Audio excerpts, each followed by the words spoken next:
Chapter 15. Born Leader. A stranger, unfamiliar with American methods, on going into one of our big establishments might get the impression that the hundreds of employees who are hurrying and scurrying about, doing a great deal of talking and bustling, are responsible for the enormous volume of business being done. But if he should go into a certain private office in the establishment, he would probably find sitting there at his desk a quiet, serene, level-headed man. A man probably of very few words, who dominates and controls all the activities of the hundreds or thousands of employees. He is the head and center, the moving force behind all the hurry, bustle, and show. The man who aspires to leadership must be an organizer.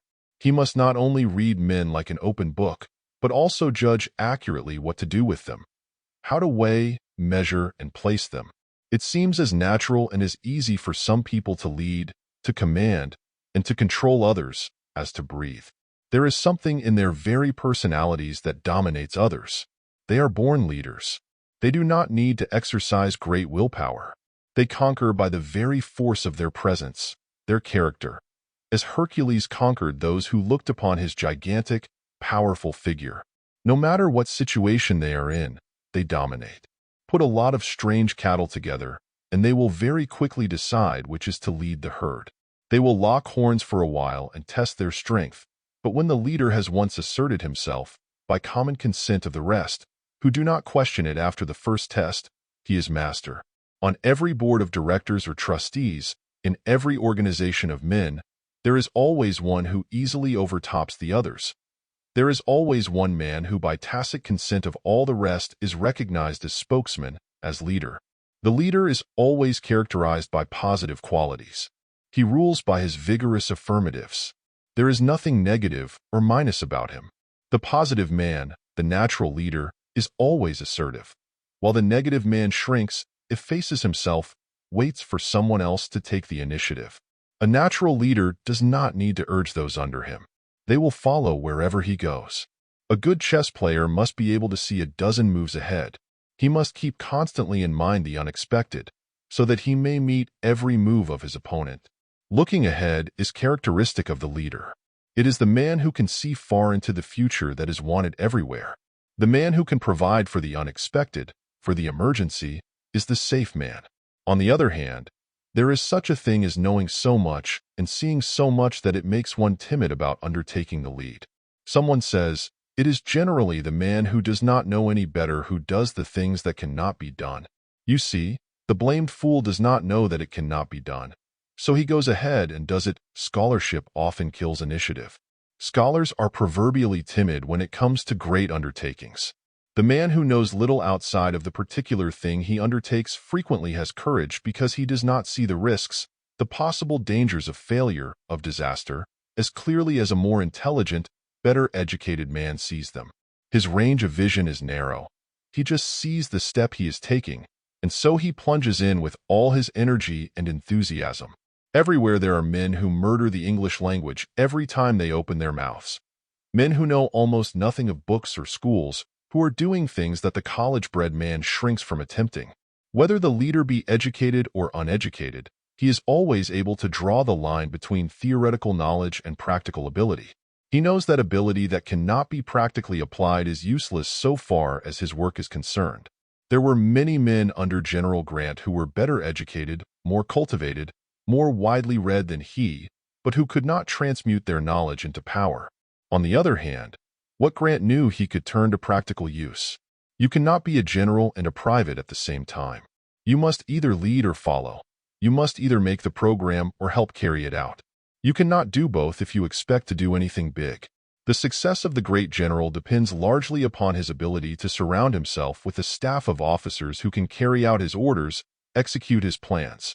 Grant had many officers who could work harder than he, but he could outgeneral them all. A leader must be a man of prompt decision. If he vacillates, if he never quite knows how to take the next step without consulting someone else, his followers, his employees will soon lose respect for him. You cannot do the biggest things in this world unless you can handle men, and you cannot handle men if you are not in sympathy with them. The greatest leaders are those who combine executive ability with kindness and consideration. Employees will not only follow such a leader, but will also follow him enthusiastically, work for him nights and holidays, do anything to help him along. But if they see mud at the bottom of his eyes, if he lacks the qualities of manhood, if they see nothing in him to admire and respect, they will follow, if they follow at all, as the slave follows his master. There is no system, there are no rules of business by which a man can force people to be loyal to him and enthusiastic for his welfare.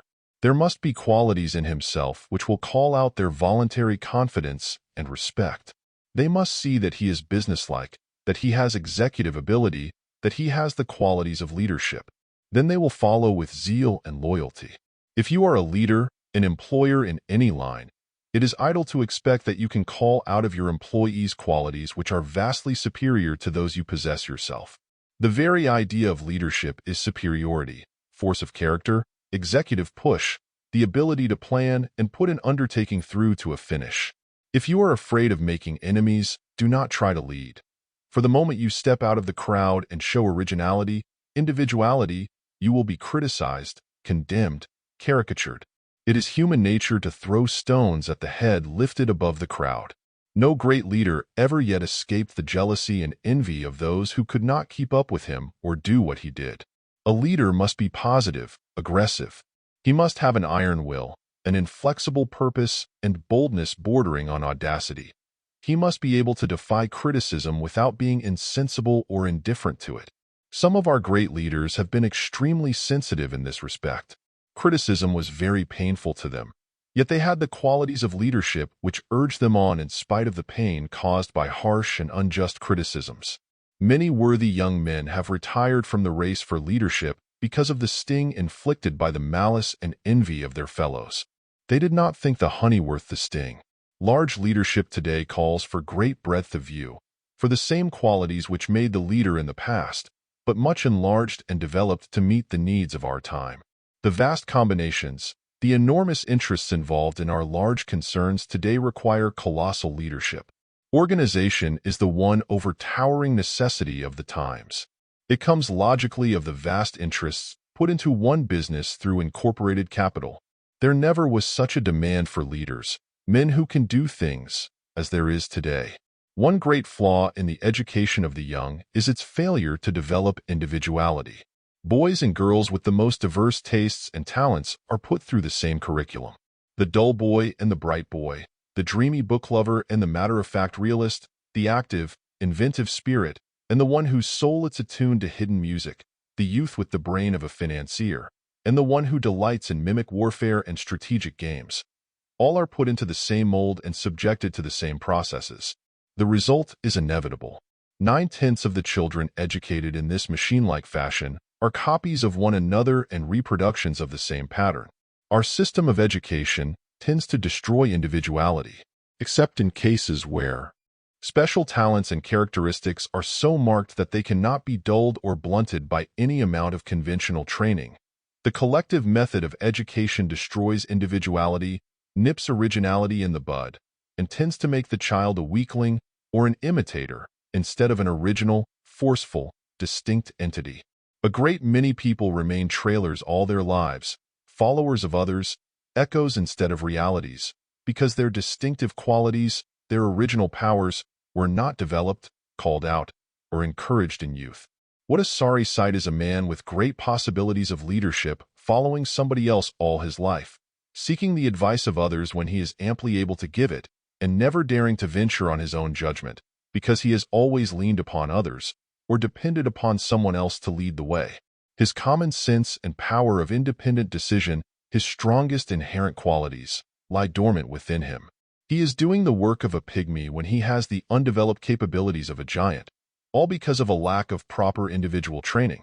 True education, the education for which the world is ripe, is unfoldment, calling out the germs of possibilities, developing original force, fostering self-reliance, encouraging and stimulating initiative power and executive ability, cultivating all the faculties, and exercising, strengthening, and buttressing them. We want leaders and originators more than we want followers or imitators. We have enough, and to spare, of those who are willing to lean on others. We want our young people to depend on themselves. We want them to be so educated that their qualities of leadership, their originality, and their individuality will be emphasized and strengthened instead of obliterated. Self-assertion, the spirit of independence, the courage, the manhood which respects its own powers and is determined to rely upon them, and belief in oneself, the qualities which characterize a leader, can be cultivated by every human being. But if these qualities are not drawn out in youth, they may forever lie dormant in the soul. Scores of college graduates, who have won their diplomas legitimately and honorably, fail hopelessly when they attempt to grapple with the practical side of life. They have no qualities of leadership, no independence of thought, and no self-reliance. They are stuffed with facts and theories, but their executive faculties, their powers of combination and assimilation, the qualities which grasp and hold and manipulate, all lie dormant within them. They were not trained in boyhood to depend upon their own judgment, hence it is weak, hesitating, and uncertain. Their common sense has never been put to the test. They do not know how to be aggressive, or how to marshal their facts and theories and reduce them to working proportions. Whatever you learn in school or college, remember that it is the executive talent, the ability to do things, the power of achievement that counts.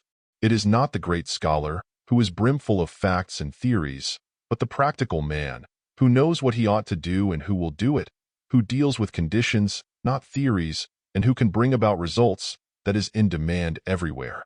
Education is not a stuffing of the memory with facts and theories until it becomes like an unwieldy encyclopedia or dictionary that cannot be handled with ease. A really educated man is not loaded down with textbook information that he cannot put into practice. He knows how to utilize every bit of his knowledge. His education gives him executive power and makes him master of himself, with ability to manipulate perfectly all the powers that God has planted in his soul.